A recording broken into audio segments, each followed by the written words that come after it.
Hello, everyone, and welcome again to another special edition of the Shooters Lounge podcast. I am Matt at PostUp323.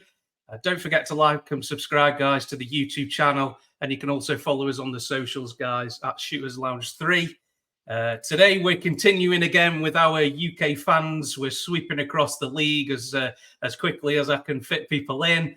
But tonight, or today, should I say, we've got a friend of the podcast. He's been on several times on the live show. We're going to be talking some 76ers, unless he gets too upset, maybe. We might be covering something else. We've got my main man, AB, man. How's it going, bro? Thanks for a lot for coming on, man. How's it going, Matt, man? Good to be here. Good to finally be back on the show. Obviously, it's been a while since I've been on the recap of the NBA show. So to be on a team-specific show, it's good to be back, man. Thanks for having me. Always a pleasure. Always a pleasure having you on, dude. And thanks a lot for agreeing to talk some Philadelphia basketball today, man. So we better just go right into it, dudes. At the moment, you're sitting at on the 8th seed, 39 and 34. Lost the last two, 4 and 6 in the last 10. Unfortunately, since your best players kind of dropped out the lineup for a bit. We're kind of in free fall, AB. So we might as well just go straight in with how has the season been going for you, bro? It was going so well at one point. When Embiid was playing, the numbers he was putting up, and it was all looking so good. And then, like anybody's season, mate, the season can just turn in an instant, can't it? That one instant, and it's all changed. And now you're kind of trying to almost tread water, bro, in a way, trying to keeping that playing, bro. So, what are your thoughts, bro? As the season's kind of coming to the end of the regular season? Man, Matt, it was all going so well, man. It was going so well. We was balling out. Maxey was like one of the first players in the league to drop a 50 ball to start the season off. Yeah. And we put up 70 points. 70 points against the San Antonio Spurs. Really baptized Victor Wembanyama. That's got to be his welcome to the league moment. When it's all said and done for Wemby and he gets on one of those podcasts and he was like, what was the welcome to the league moment? He was like, man, we played that bad, man, in Philadelphia. And he put 70 on my head. So, yeah, all going well. We were 29 and 17, which was a very good record, amongst some of the best in the conference and in the NBA. Yep. And then that night on January the 30th, we played those Warriors, man. We played those Warriors. You know what? I don't even blame Jonathan Kuminga for it. Obviously, it's an innocuous sort of coming together where Embiid's on the ground, but I feel like it was a building up process with him trying to fight through injury and things like that. And obviously him dodging the whole Nuggets game and that sort of vitriol that came from it, from the NBA media and stuff like that. So obviously Embiid went down with a injury, knee injury, meniscus injury, and he had his surgery 7 weeks ago. And ever since then we've gone 10 and 17. Obviously, at the time of this recording, losing last night in a tough one to the Clippers. 10 and 17 now, 10th best record in the Eastern Conference over that span. Currently languishing in the play-in situation, still the 8th seed. So just to highlight, obviously Joel Embiid reigning MVP as well. We were 26 and 8 the season when he played, and we're now 13 and 26 when he doesn't play. So sub 500, which just shows when you lose a player of that caliber, reigning MVP, was leading the league in scoring at the time that he obviously had that injury, averaging 35, 11, and 6. As I mentioned, dropped 30. Crazy. Bad man, bro. Man. Bad man. You lose a player like that, it's what can you do? Man, the proof's in the pudding. But it's been tough ever since, Matt, man. I'm not gonna lie to you. Newsflash, AB, you lose an MVP kind of player, you're not going to be as good, are you? It's not rocket science, is it? Yeah, do you know what I mean? Any team, I don't care what team you are, bro. You lose a guy who's putting them stats up night after night, man. Then you're gonna struggle, and there's that adjustment period, isn't there? What were your thoughts then? I don't know if I spoke to you since then. You know, when he sat out that Denver game, what were your thoughts on that? Like, because like you say, it got a lot of flack about that. And do you think he maybe played in that Warriors game because he felt like he had to, or you think it was got nothing to do with it, and it's just one of them things? 100% he played in that Warriors game because of what was going on and the sort of media reaction. The thing with Joel Embiid is like he's very active on social media. Like he doesn't tweet a lot, but he sees a lot of things and he responds to a lot of things. Like if you listen to like his post-game press conferences or things like that, he always reference like a few tweets here and there that might have gone like viral on Sixers Twitter. That obviously he wouldn't repost it or he wouldn't comment on it like via Twitter or X or whatever it's called now, but he'll bring up in post-game conferences and like make fun of it and things like that. Or he might just like a random like subliminal tweet that at the time it wouldn't even be viral. It would have like 20 likes and Joel Embiid just randomly liked it. So he sees everything basically. So I pretty much saw that sort of impact and things like that. And even the game in Denver, obviously he sat there, he was in the crowd, he was talking the crowd, he was giving them the sort of like gearing up the crowd and things like that. Yeah. So he definitely feeds off it, and I think that's sort of what pushed him to kind of play that game. And obviously I feel like another thing as well, Matt, which is a whole nother conversation, is this whole obviously these qualifiers to qualify for All NBA, to qualify to play the All-Star game, this 65 game limit, which you see a lot of players now trying to battle through injuries. You see Tyrese Halliburton in the Pacers, he hasn't been playing well for a while now. He's just trying to get to that 65 game threshold so he can sign that, not only to make All NBA or be a All-Star, but to sign those Supermax or that max extension. I mean, because obviously they're putting millions of dollars on the line, but obviously that's a whole other conversation. But for him, he's eligible for a Supermax if he gets an All NBA, isn't he? So you're talking there's a lot of money on the line there, bro, isn't he? You're talking $40-50 million difference, aren't you? So, you know, 40 million is 40 million, like, you know, so like you say, bro. So, you know, what do you think then about the actual incident with Joel Embiid? Do you think it was just one of those things in a game, you know, scrapping for the ball and Kuminga's just dive for the ball, and is it just one of them freak accidents that happens in most games, bro? Do you think? Like I said, I don't think it's just the incident of his like coming together with Kuminga that kind of triggered that sort of injury. I think that it's been building up. Yeah, it's a roll up.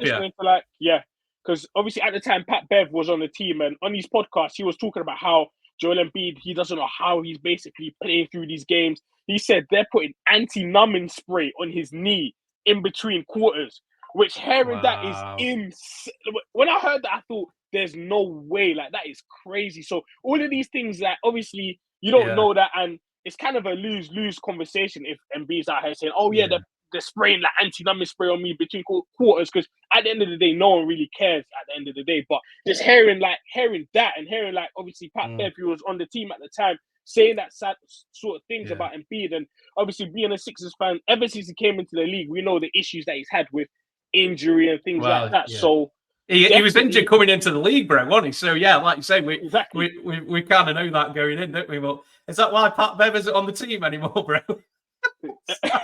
I don't know. Probably giving out too much information, man. Hey, Pat, you can't do that, bro. Hang on, you know, that's maybe why he's playing there. I mean, he didn't land too badly, did he? On the Bucks kind of thing, but in terms of Embiid coming back, bro, do you think it's a good idea? Because I'd be super cautious if I was the Sixers, man. You know, you're going to be in the play-in now, aren't you? I think that's pretty safe to say. So, do you bring him back for the play-in? Do you? Because it sounds like he's coming back, doesn't it? The word is he's coming back at one point. He's aiming for the end of regular season. I mean, that's only 2 weeks away, bro. I'd be super cautious, man, with Embiid because, like you say, his injury history. Like what? I don't know. It would make me feel very uneasy if I was you as a Sixers fan, bro. I'd be very cautious in when we bring him back. Is it worth it? You know, or if you get through the play-in, you're going to be playing either the Bucks or the Celtics in round one. And like you say, what kind of conditions Embiid going to be in? It's a big gamble, bro, isn't it, if they bring him back?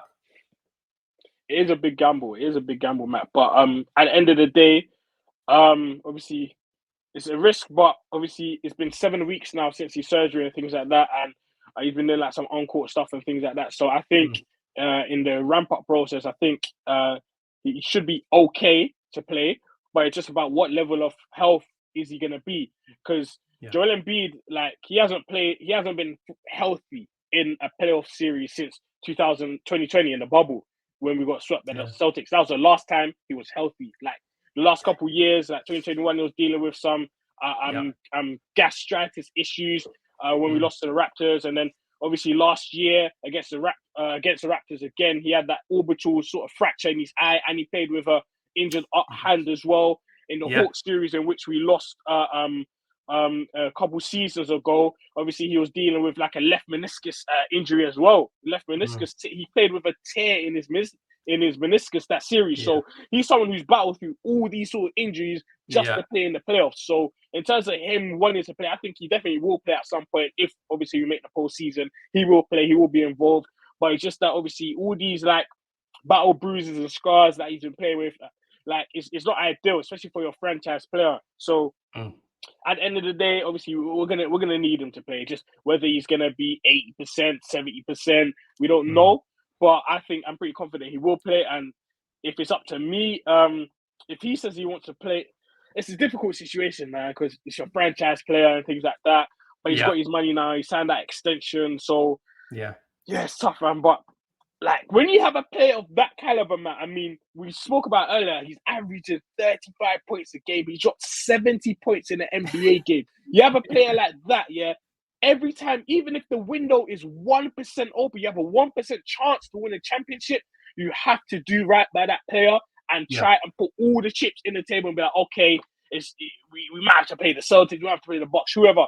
But we have this generational player on our hands, which a lot of franchises like tank for years to get. You go through decades, you don't get a player half as good as Joel Embiid. So you get to a point where you can lace them up in a playoff series.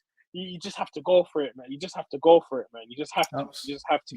Absolutely, mate. Absolutely. Well, you're going to do it the hard way, bro, if you're going to make it. That's for sure.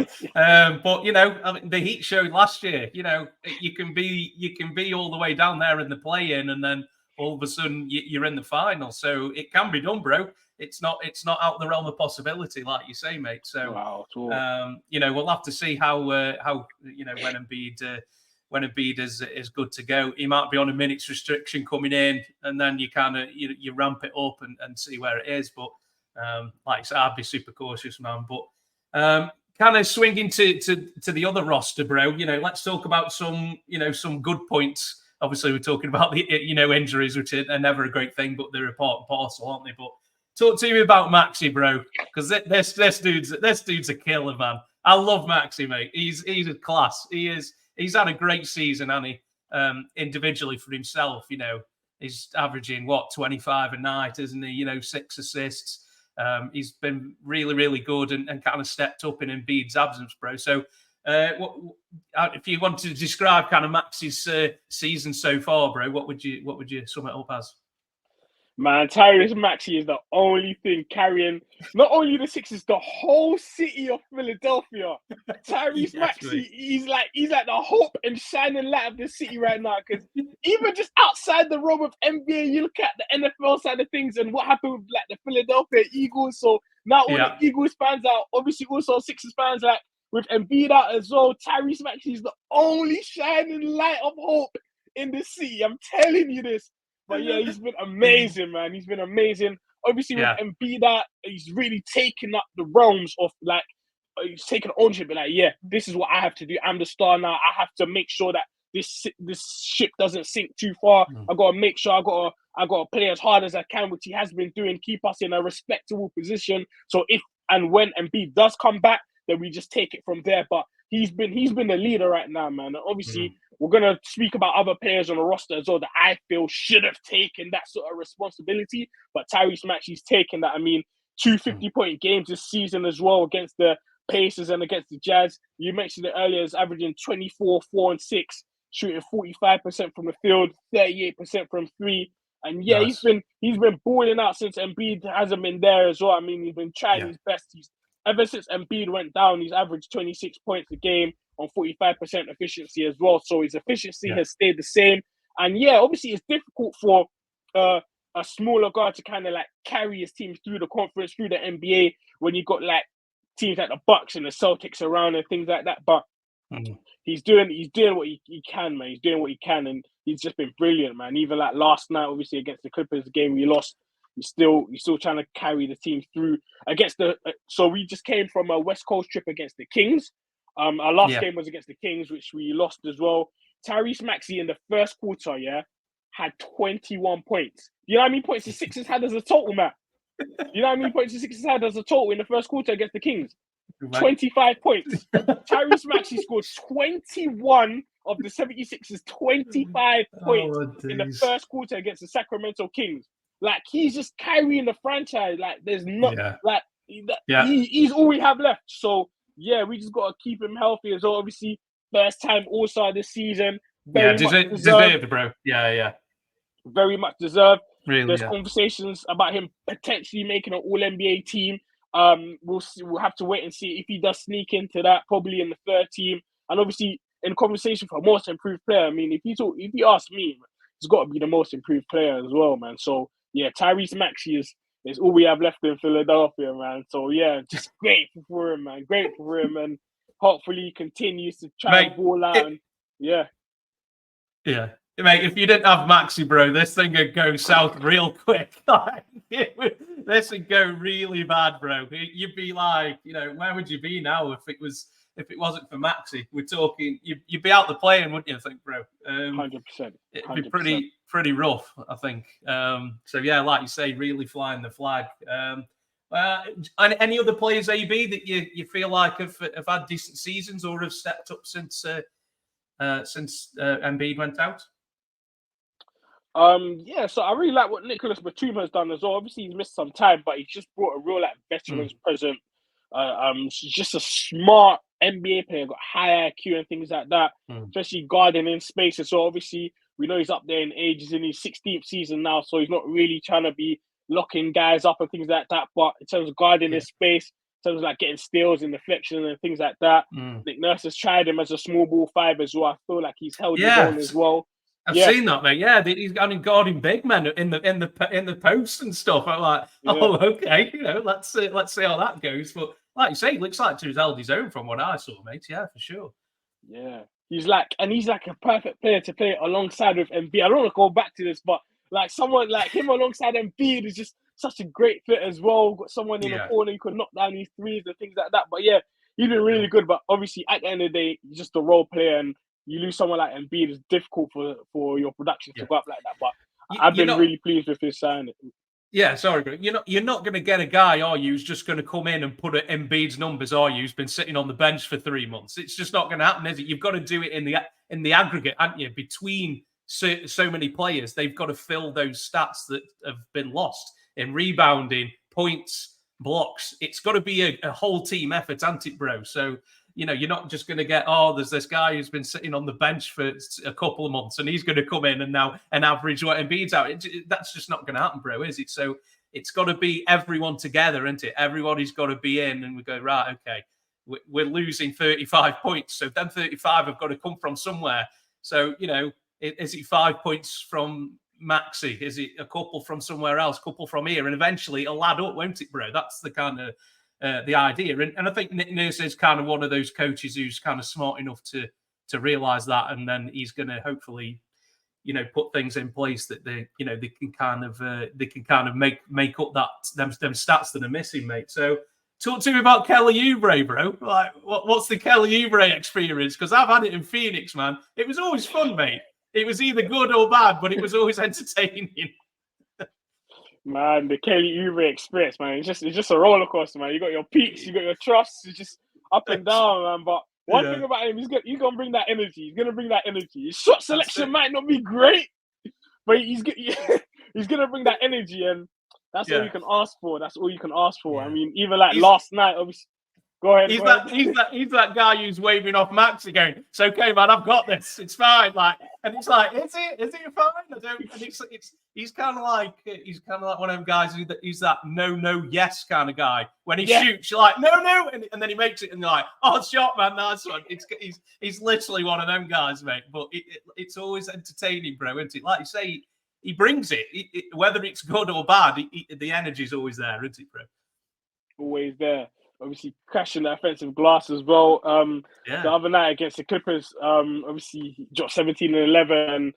The game, he could have had like the game winner, but it was just at the expiration of the shot clock, and then obviously he was fouled as well in the play, which the refs at the end of the game they said Kelly Oubre was fouled as he went to the basket to potentially score that game winning bucket, but the referee doesn't really help you when they admit it after, is it? Doesn't help. Like, great, thanks for that. Yeah, but the game's over now. It's one of them, isn't it? What about Buddy Hield, man? You picked up Buddy Hield, didn't you, in the middle of the season? What's Buddy Hield been up to? Yeah, he's been up and down as well. I mean, he's been up and down. When he first came out, obviously he was dropping like 20-point games and things like that, really knocking it down from beyond the arc and stuff like that. But he went through a real rough patch where his shot wasn't really falling, and sometimes he was kind of hesitating to really let it fly. And that's one thing I kind of hate with like sharpshooters. If you're in a team and in a system, like, you're there to shoot. I mean, they said it on a broadcast the other night. Like, over the past 7 years, there's only one player that's made more 3-pointers than Buddy Hield. Which is crazy. Yeah. Obviously, it's Steph Curry, but still to hear that, it's like, you're among those kind of guys when it comes to shooting. There's no way you should be hesitating. I don't care if you're 0 for 5, 0 for 6 from 3. If you're open, you gotta let it fly, man. You gotta let it fly. And 100%, I keep referencing last night against the Clippers, he hit 2 huge threes down the third quarter, which kind of extended the lead. Obviously, we did end up losing that game, but we just need him to keep taking them shots. And he's one of those guys, when he gets in rhythm, he can knock down 5, 6, 7 threes. Like, there's going to be a playoff series where Buddy Hield knocks down 5, 6, 7 threes in the game, and you're thinking, wow. Like, there's going to be games where he's like 1 for 8 as well. So you just got to catch him on his good days.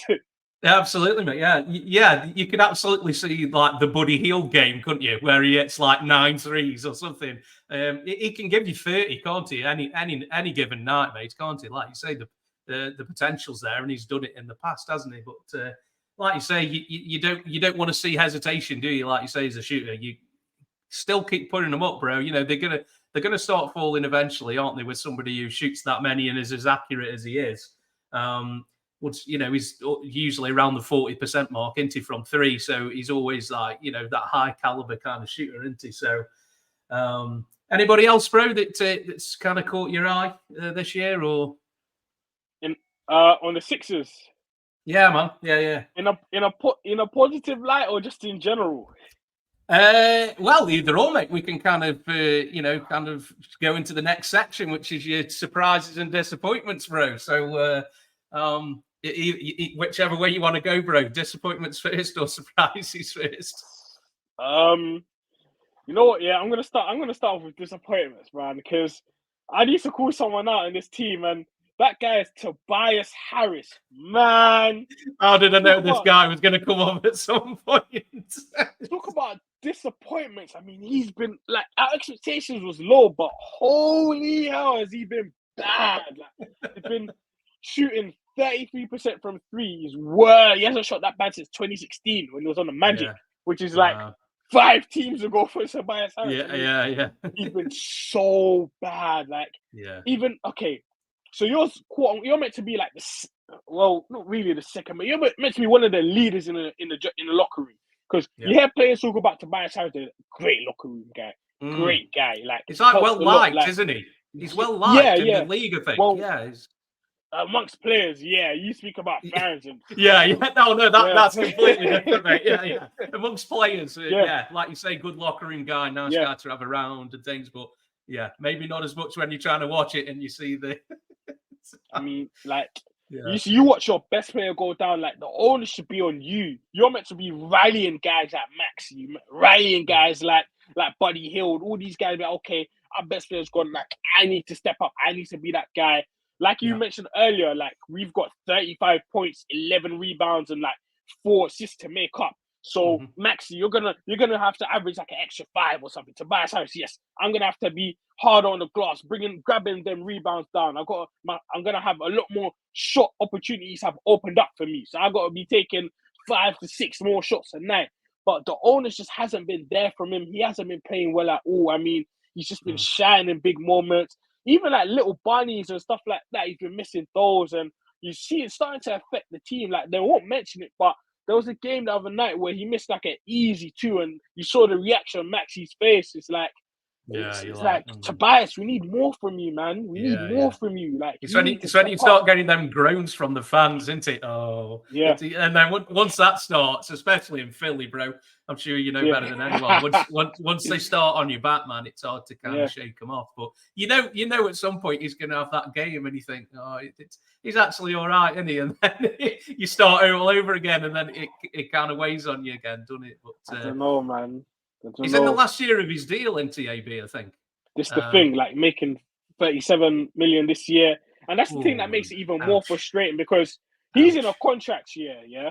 And obviously you hear about players in their contract year, they start bullying out for, obviously sometimes it's vested interest, because you're bullying out for yourself. You're thinking, okay, I've got to show these other GMs, these other teams that, right, I can get 20 a night. Like, he can score if you want to be making, like, you want to be making similar money. So even if Tobias Harris, from a selfish perspective, was like, I need to go out and get my own shot and start inflating my numbers, that would actually help the Sixers as much as it is. Like, you being selfish, that will actually help us at this time of need, because we need you to score, Tobias. But even from a selfish perspective, he doesn't seem like he wants to go out there and get his own, which is frustrating from our own perspective as a team, and from himself, because it's like, do you not want to get like a bag this off season? So it's been really, really frustrating.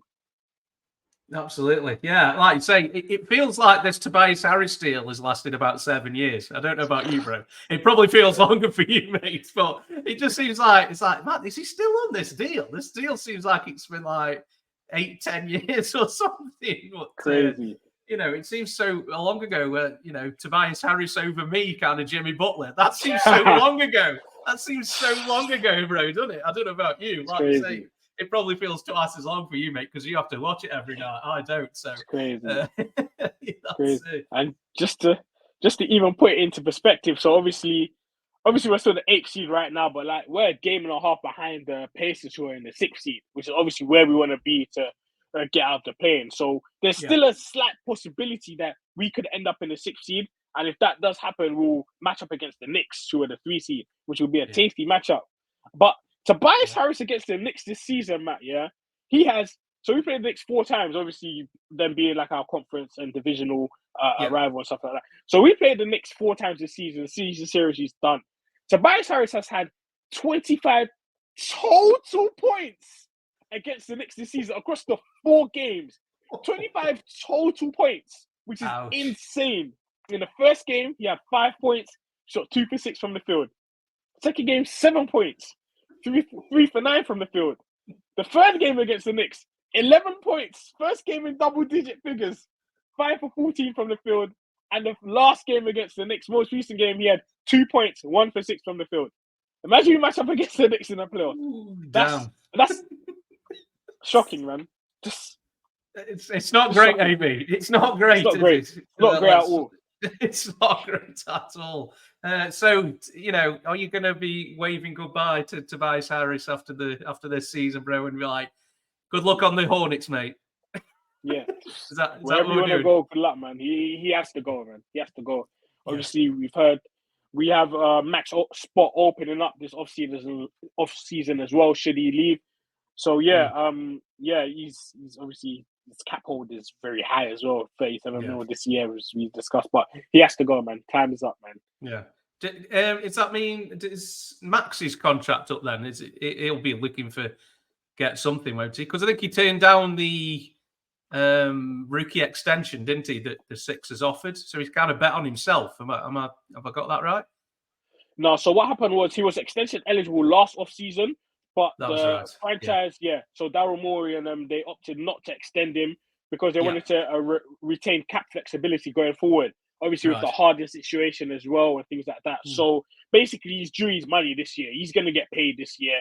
Obviously, we have his bird rights as well, given that we drafted him. So that's why we have that max slot opening up this off season. But he's definitely going to get paid, without no question of a doubt. And they might have to, 100%. there ain't going to be a lot of money left for everyone else, mate. If Embiid and Maxey are getting their money, bro, there's going to be a lot of vet minimums knocking around, bro. Exactly. Yeah. Anything to say about James Harden, or are you done? Are you done with Harden? I mean, obviously, we played the Clippers. It was his first time back at Wells Fargo Center since the trade. Obviously, they let him hear it, yeah. Yeah, they let. To be fair, obviously there was a loud booze when he was getting his name announced and the first time he got the ball, but they kind of filtered out towards the end. And I can't lie, man. One thing that really concerned me as well. They asked him post game. Sixers reporters asked him if he spoke to Embiid since and if they still have a relationship, and he just flat out said no. Haven't spoken to him and like bluntly, which kind of like surprised me because when you hear like Embiid speak about Hardy, he says stuff like, "Yeah, he's still my brother. Like we had good times and all that sort of stuff." And for Harden to say that, I don't know what the relationship is, if there is anything, but and obviously getting into like finer details. Obviously, he turned down the invite to like Embiid's wedding last summer as well, which is kind of weird. I don't, So I don't really know what kind of relationship or lack of relationship they do have, but terms of Sixers, there's not as much hate as when Ben Simmons first came back to town. But it's like we've just like that flame's still burning that AV, and it's that's still burning strong, isn't it, mate? I think. But like me personally, I got no hate against Harden. Obviously, the way he went out, like it is what it is at this point. Like we got other things to kind of like focus on. Still hasn't forgiven the GM though, has it? I don't think by the sounds of it. Nah, I don't think so. Yeah, I don't think that relationship's being repaired, is it, or anything? So any surprises then, bro, from this season that you thought we were either pleasantly surprised or surprised as in they haven't done as well, maybe, but. From a Sixers perspective, I don't really want to call the Maxey thing a surprise because we've seen it coming. I think like from other fans outside just watching in, just seeing the emergence of this star and be like, okay, Tyrese Maxey, he's legit. Like he's really that guy. And then, as I mentioned earlier, he's dropped 2 50-point games this season as well, and he's really tried to carry the team to his best ability. So obviously, shout out Tyrese Maxey. I want to say it's a surprise, but one thing that's been great, which we go back to obviously top of the show. We spoke about Embiid and how him being missing is hampering the team. But our depth now, I think, is really, really good. From a previous perspective, we didn't really have that sort of depth where you've got guys like Batum, Buddy Hield now, Kelly Oubre, DeAnthony Melton, who's missed a lot of time. But that sort of depth from like 2, 3, 4 position, that sort of like wing position. Obviously bringing in Kyle Lowry as well, that veteran presence, campaign. Obviously, we talk about guys that I've had up and down. Obviously, you know about the campaign experience as well. So you talk about peaks and troughs, mate. Campaign's right there, mate. But when it's going good, it's going good. Yeah, like you say, he's a good guy to. For a guy who's nearly out of the league altogether, Suns kind of pulled him back in, didn't he? He does bring the effort, like you said about Oubre, and they're always good guys to have around, didn't they? To that kind of bench brigade to kind of come on and give that energy and things, And Philly fans will appreciate that, won't they? The effort and things. They'll a very blue collar city, isn't it? So I think they'll appreciate players like that, man, who give everything and. Definitely comes off that way on the court, doesn't it, bro? Yeah, for sure. Yeah, like obviously he had a 23-point game the other night at the Clippers, which was the season high and in a win as well. So that's sort of like the sort of random spurts that you need from players like that, because obviously we can't expect Campaign to drop 23 every night. So hey, mate, if we're doing that, bro, we're in trouble, aren't we? we need a Campaign 25-point game. I think the season's already done, isn't it? I think, bro.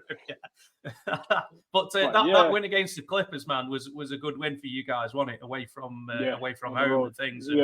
And, Clippers didn't play particularly well, but I thought you guys, your energy was just straight out the blocks, like we were running and things like that. How has it been this year with having a new coach?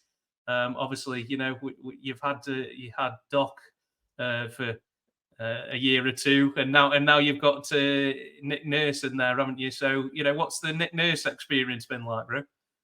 Yeah, it's been good. Like from a coaching perspective, just seeing him testing out different lineups and things like that. We mentioned earlier Nick Batum playing as a small ball 5 as well. And then I feel like he's been trying to get as much as he can from the players and things like that. And like there's only so much you can do when you've got someone like Joel Embiid that's out. But just like calling tiny timeouts and making like adjustments and things like that. I go back to the Clippers game last night where we obviously he let the shot clock. We had a timeout, but he let Maxey dribble the ball up the court, and then when he saw that there was no shot really there, or the way that will being handled defensively, he called the timeout quickly to try to draw up a play and things like that. So in terms of from a coaching X's and O's standpoint, it's really been I can see the improvement from. I guess it couldn't get worse from last season, but you can really see the improvement, and I feel like where he's really going to earn his bread, he's going to earn his corners in the playoffs. If we were to have Embiid, obviously it's a night-to-night adjustment. What adjustment is he going to make from game 1 to game 2? What matchups he's going to make? Who's he going to put on who, like defensively and things like that? So from that perspective, that's where I'm really, really looking forward to see how Nick Nurse shows his coaching experience and things like that, especially him being a championship coach as well. So looking forward to that. Yeah, that's where the coaches earn their money, bro, isn't it? In the playoffs, like the big players do, don't they? The max guys, that's where your legacies are made, aren't you, and stuff. And so you don't miss Doc Rivers then, no? Man, not at all, man. Not at all. Yeah, we're members of the Doc Rivers fan club on the Shooters Lounge. If anybody's we've talked long and hard about Doc Rivers, mate. No. But the man's back. Just when you thought he was out, they pull him back in, mate. They pull him back in. Literally, bro. It's like, mate, this guy gets another job again. Like, come on, man. Seriously. Well, there you go. Sometimes your reputations, reputations precede, but there's some people who were falling on past legends, mate, to me, and I think Doc's one of them, mate. But anyway, enough about that, bro. So, what would you say? Have you got any season predictions, bro? For maybe Philly, how far do you think they can go?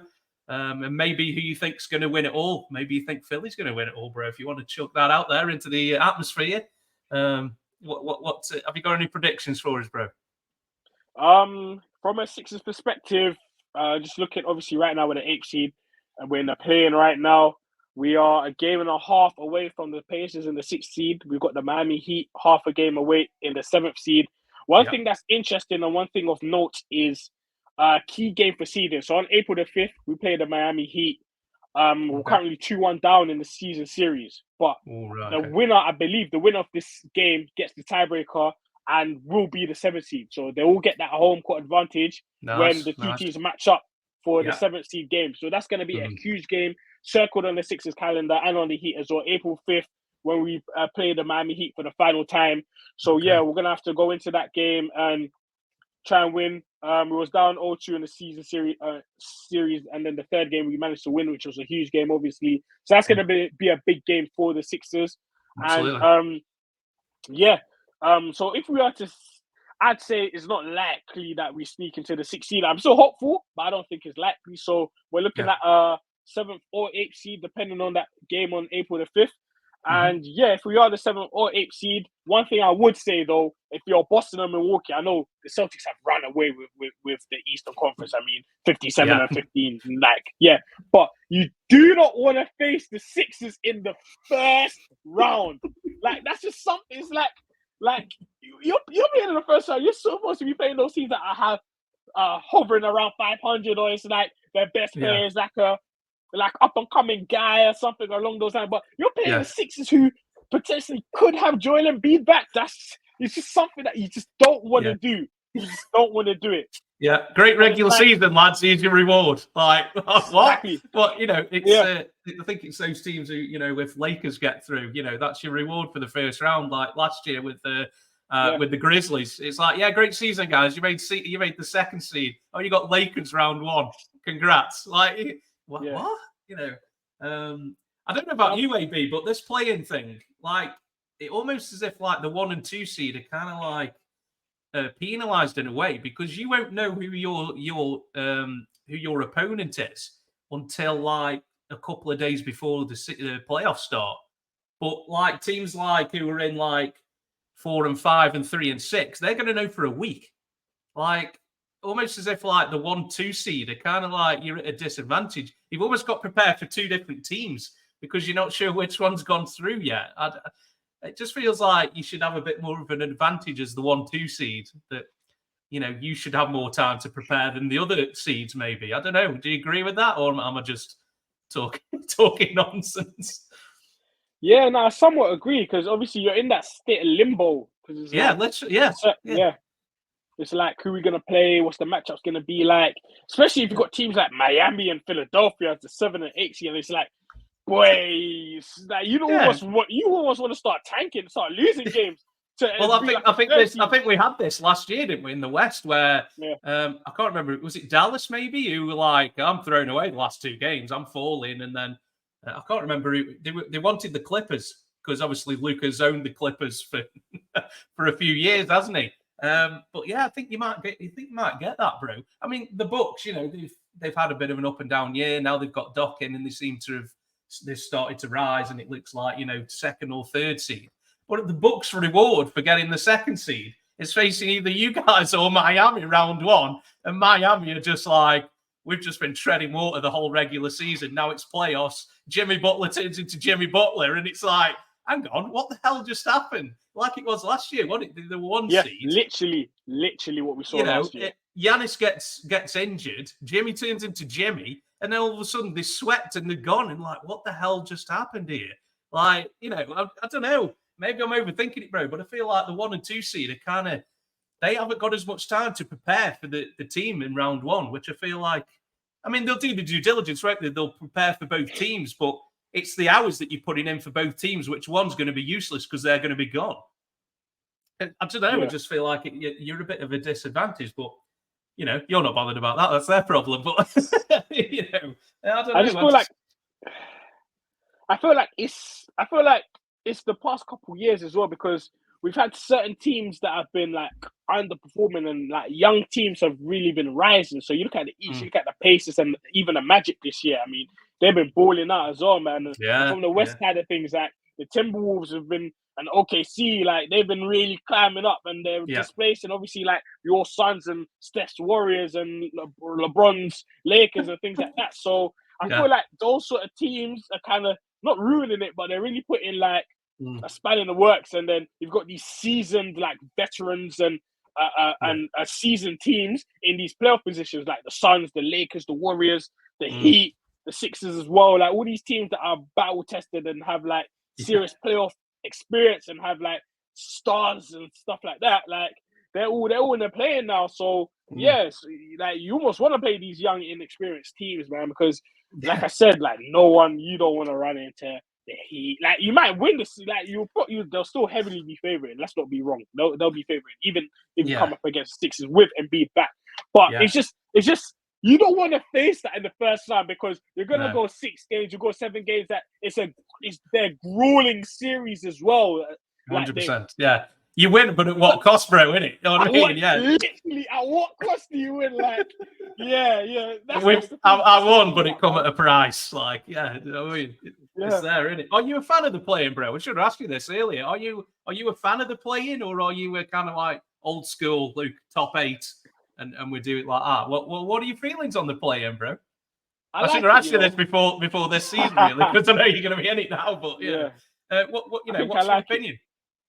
I think I like it, man. I like the one game aspect, elimination aspect to it. Obviously, we're in March as well, so you got March Madness coming up as well. I mean, that's always fun as well, because you don't know what's gonna happen. And like in a one game setting, I really like it. I mean, for playoffs, I mean, this is what the league wanted. They wanted obviously you to be invested, and Silver wanted these sort of games, these high leverage, high intensity moment games. And I think it's fun. I think it keeps teams engaged at this point in the season. Obviously, you got teams like shutting players down. I mean, like literally before we came on air, obviously they announced that LaMelo Ball is going to be shut down for the rest of the season as well. And if it wasn't for the playing, you'd think a couple players on like the Nets or even like the Raptors or someone like that, or on the West side, they're just going to be shutting down players and tanking. But Yeah, The Raptors just got rid of all the players who were good, didn't they?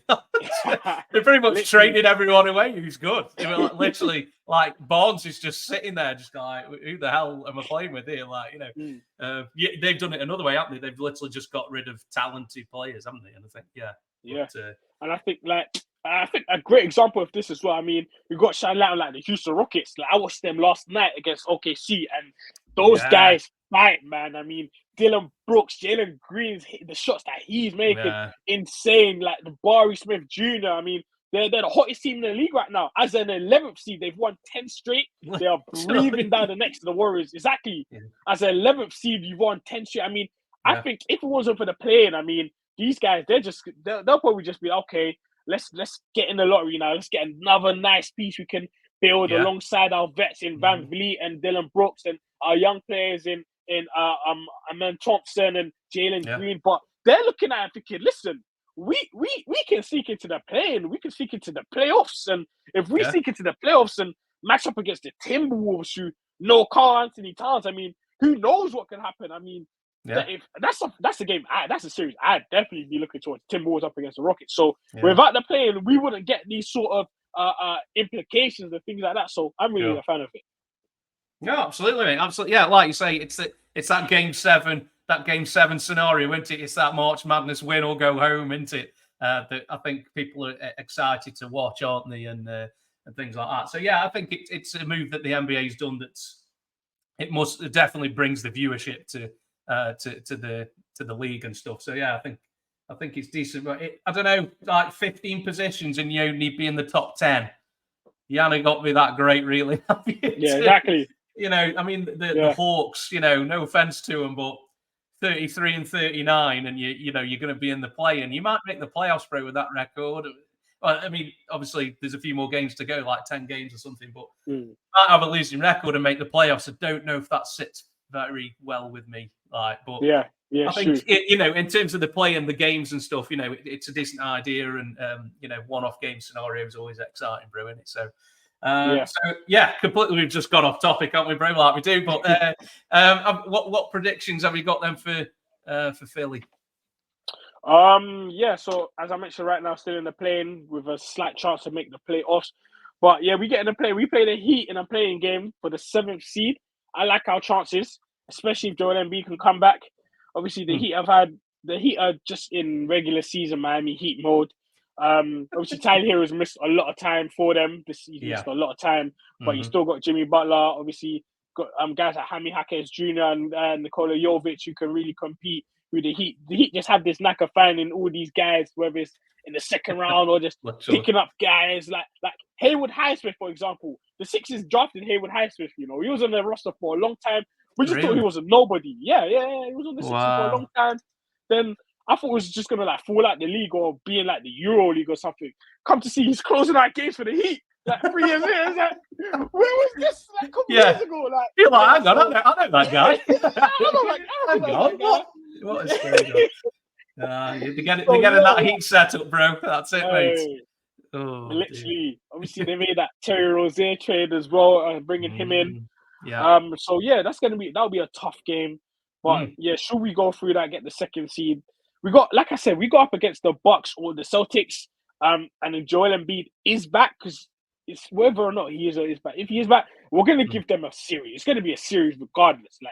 I said, those teams, they might advance, but it's going to be at what cost? And I'm not going to lie. We come up against the Bucks. If we play the Bucks, I like our chances. Going up against Doc Rivers, going up against a Doc Rivers coach team, against a team that obviously they're 46 and 26, they're the 2 seed. But if we have Joel Embiid back, that's something I want the Bucks personally, because we've seen Giannis and Embiid, we've seen their rise, we've seen their MVPs, all that kind of stuff. We've never seen them collide in a playoff series, and that's something that I really want to see. It was something that should have happened when we lost to the Hawks in the second round a couple years ago. That would have been a Bucks Sixers sort of like second round Eastern Conference matchup. But if we go up against the Bucks, I like our chances, and I'll back the Sixers when we go against the Bucks. Go against the Celtics now.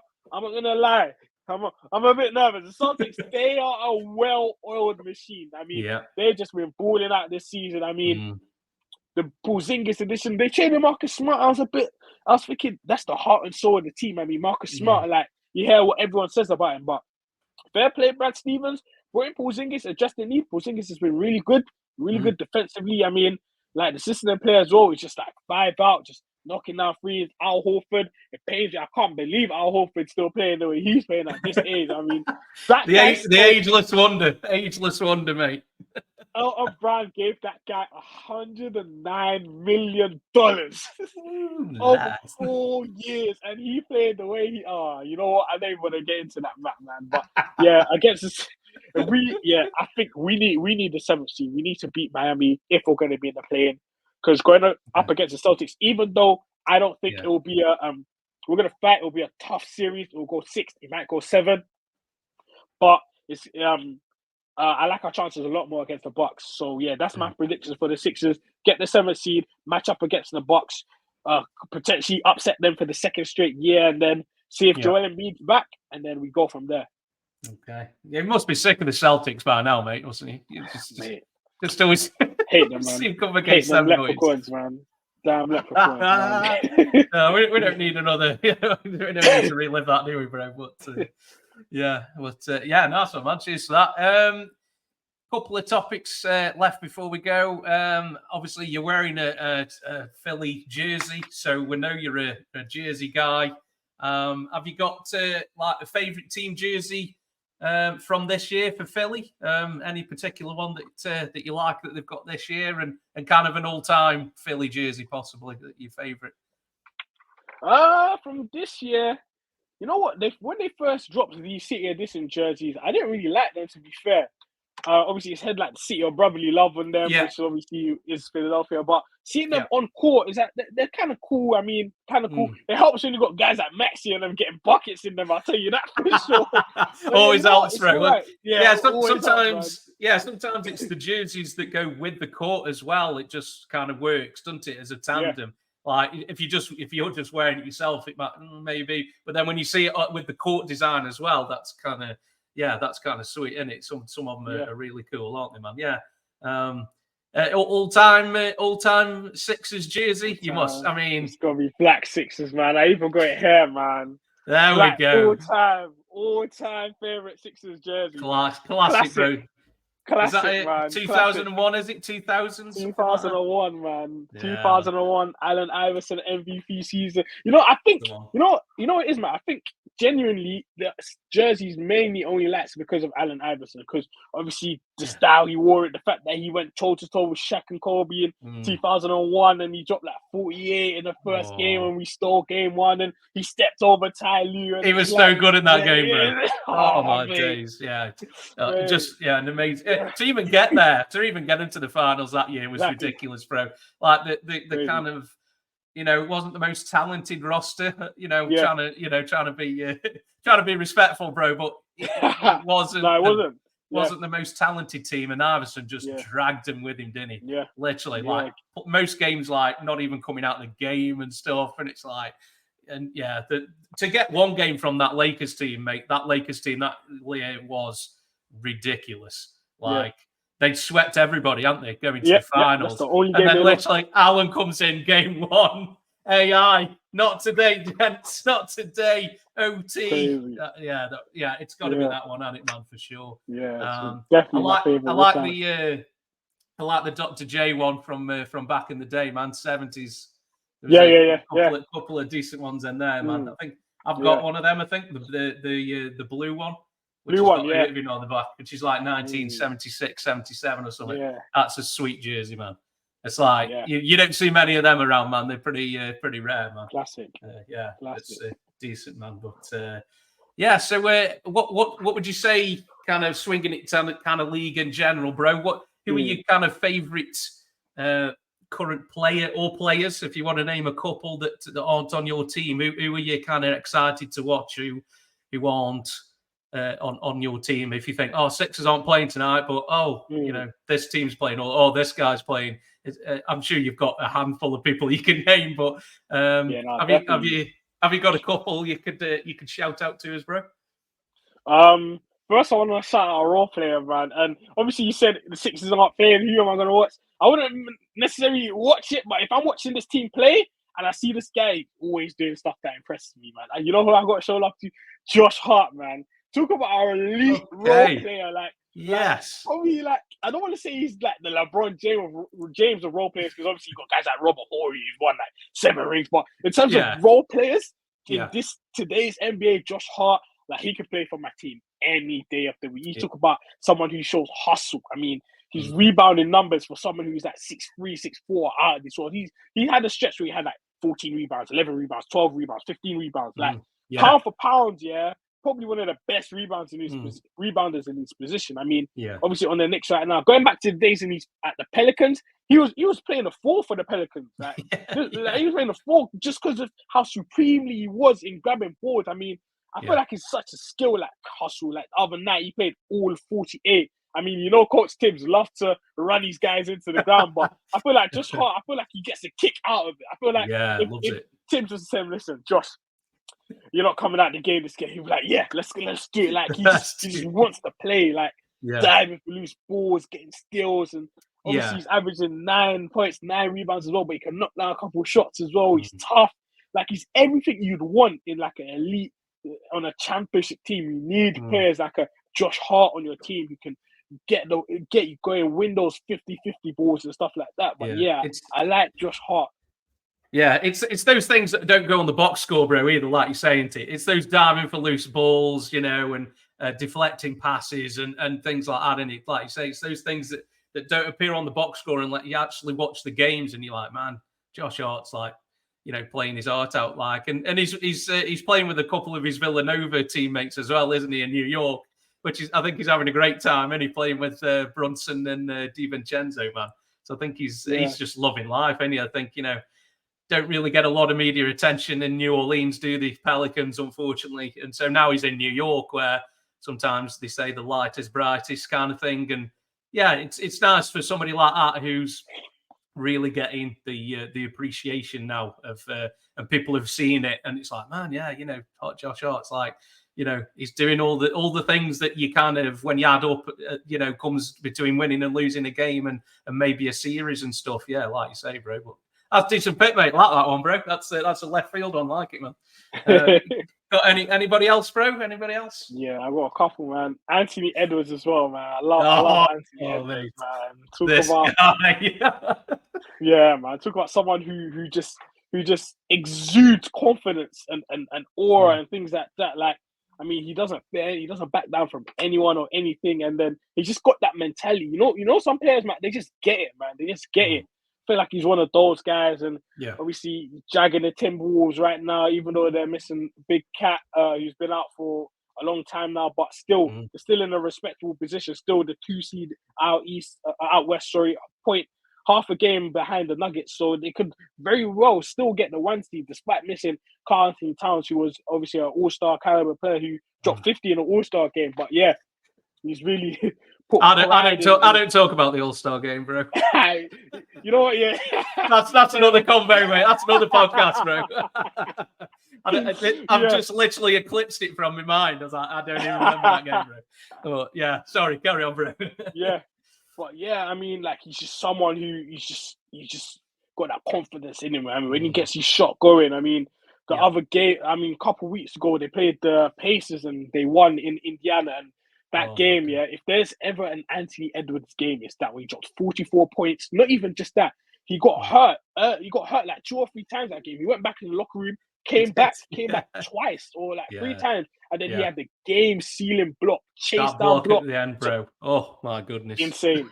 And it's like, you talk about, that's an all-round performance. I mean, he battled I like Anthony Edwards' game a lot, man. I think he can do big things. And the Timberwolves, I know a lot of teams, we spoke about earlier about how they're playing and how you got certain teams in certain positions in the playing, and they could be looking at like a Timberwolves or looking at an OKC, be like, they're young, they're inexperienced. I like our chances. Trust me, you go up against Anthony Edwards-led Minnesota Timberwolves, you're gonna know you're in a battle. Like, it's gonna be tough. He's gonna make sure that you work. That it's not gonna be an easy out. So I'm looking forward to seeing whoever the Timberwolves matching up. And obviously coming up, just speaking on that topic, obviously the Sacramento Kings, the 8th seed as well. So we could get a Timberwolves Kings first round matchup. And speaking about some of my other current favorite players, you probably know this De'Aaron Fox, that's one of my guys as well, man. I've loved De'Aaron Fox's We know game, you bro. love the Kings, bro. Yeah, come on, man. We know AB loves the Kings, bro. It was lighting the beam before Sacramento were lighting the beam, bro. Oh, mate, you were there from the start, brother. You were laughed at, weren't you? Before last season, we all laughed at you. You said Kings will make the playoffs, and we all laughed. And mate, you deserve props. You deserve the flowers when they deserve, mate. And you were well ahead of that game because I was like, mate, you are. What are you smoking, bro? Because you're smoking. Give me some of that, like, you know. They all laughed at me, man. Mate, we did. We absolutely did. Everyone I was on that pod that day, mate. Yeah. I can't remember who was on it, but I know I was on it because I was like, mate, what is this guy on here? But mate, props to you, man. But yeah, I know you love the Kings, man. But yeah, Fox he's definitely a guy to watch, and he's just his quickness and yeah, it's brilliant. Yeah, absolutely, man. Agreed on that one, man. Yeah, no, for sure. And obviously, even the way he's like channeled his game, because obviously he was known as like a quick transition guy, get the ball up the court.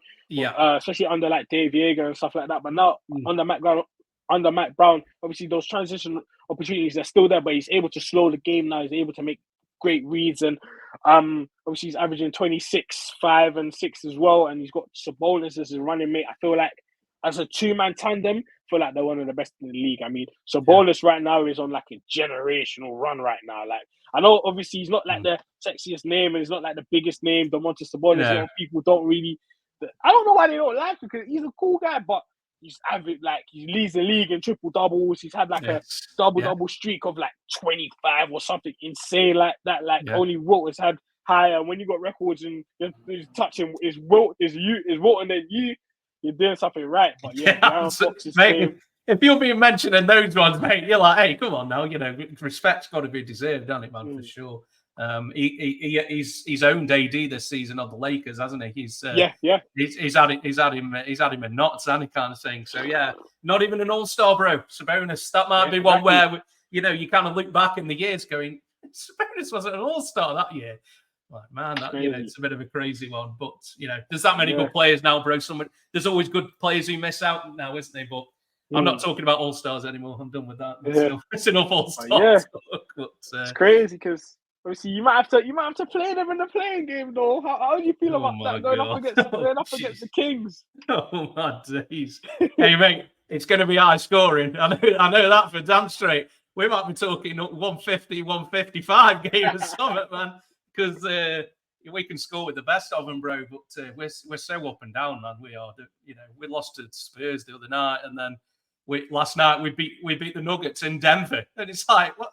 Like how can you? You know, how can you play that poorly against the Spurs without Wemby, and then you beat Denver in Denver with Jokic? And it's like, you know, but yeah, that's us all season. We play better against teams, the better teams, and I think we kind of dropped the ball when it comes to, you know, teams who were down in the basement of the conference. We just seem like, oh, we could just turn up and win, and we don't, and it's, as a fan, very frustrating, but. Yeah, there's going to be some tasty playing games in that West, bro. Oh, there's going to be some tasty one-off games, mate. Oh, my goodness. Yeah, so like you say, at the moment, it's Suns, Kings, and then whoever wins that gets Minnesota, and then the loser would face the winner of Lakers, Warriors. I mean, these are legit games, aren't they, man? Yeah, absolutely. It'll be fun finding out, bro. But any more players, bro, before we shut out? But you know, I just got to shout out Josh Hart, Anthony Edwards, De'Aaron Fox. Yours. To be honest, bro, we could do a pod just doing this, couldn't we? To be fair, exactly. Yeah. But... obviously Shea's been great as well. You know, there's a lot of players out there that I've been paying attention to, man. Tariq Banchero, Paolo Banchero got to show him love as well. He's been balling out, first time All-Star as well. Yeah, really been. Yeah, the Magic are really ascending as well, and he's a big part of that, man. So, shout out Paolo Banchero as well. Obviously, going to go in his first playoff series as it looks. So, very keen to see how the Magic in general get on in the playoffs, man. People weren't sure whether he should be number one. I think he's pretty much put that to bed, hasn't he? Oh yeah, no, for sure. Because you know, it was a kind of, we didn't even know on the day if Magic were going to take Banchero, did we? it was literally on the day. We're like, we're still not sure. They might take Jabari Smith, and it was like, no, mate, you should take Paolo. It's not. This isn't even a debate, bro. I always thought Banchero was by far the best player in that draft that year, and I think he's proven that he definitely is. Could be playing for the USA, mate, in the summer possibly. Banchero might make it onto that USA roster, man. Yeah, but, for sure. So I think we're done, bro, with that. But thanks very much for dropping in, AB. Always a pleasure to have you on, bro. No worries, man. So if you want to give yourself some self-promotion, mate, where can people find you on the socials? Yeah, Clutch New Media, obviously ramping up for the playoffs, so going to start putting out a lot more content in terms of like matchups and things like that for the play-in and the playoffs as well. Because, yeah, just even going through it, like, got some serious matchups out there, man. There's going to be, I think, I'm looking forward to these playoffs, man. The best, hopefully, I just hope no one really gets hurt. I want to see all these matchups, teams healthy. I want to see both teams healthy, just going at it. And then, yeah, whoever wins. Like, I'm looking forward to these playoffs, man. It's gonna be a good one, man. And even coming on a pod as well for our playoff previews and predictions. I'm gonna start. This is time now where obviously you start looking at players. Like, okay, how is this gonna translate into the playoffs? Or this guy's not done these kind of shots. How's that gonna transfer in the playoffs? Or this coach is new. What kind of system? How's he gonna alter like from game on game in the playoffs? So yeah, this is really the business end of the season. Absolutely, mate. I'll hold you to that as well. Getting on the Shooters Lounge playoff preview, bro. I'll hold you to that one. Have to be. Always, mate. Always invite you, bro. Anytime, dude. Anytime. Thanks very much, then, guys, for tuning in. I am Matt at PostUp323. You can like this video on YouTube and also, give us a follow. Also, you'll be able to listen to this podcast on Spotify, Apple Podcasts, or wherever you get podcasts. Any other podcast platform. Thanks very much, guys. We'll be back. It'll be next week. We'll be doing the live show again. We'll be talking about what's happening. We'll be nearly at the end of the season then, so there might be some playoff matchups set. So I'm sure there'll be plenty to discuss. So take care, guys. Thanks very much, and we will see you again very soon.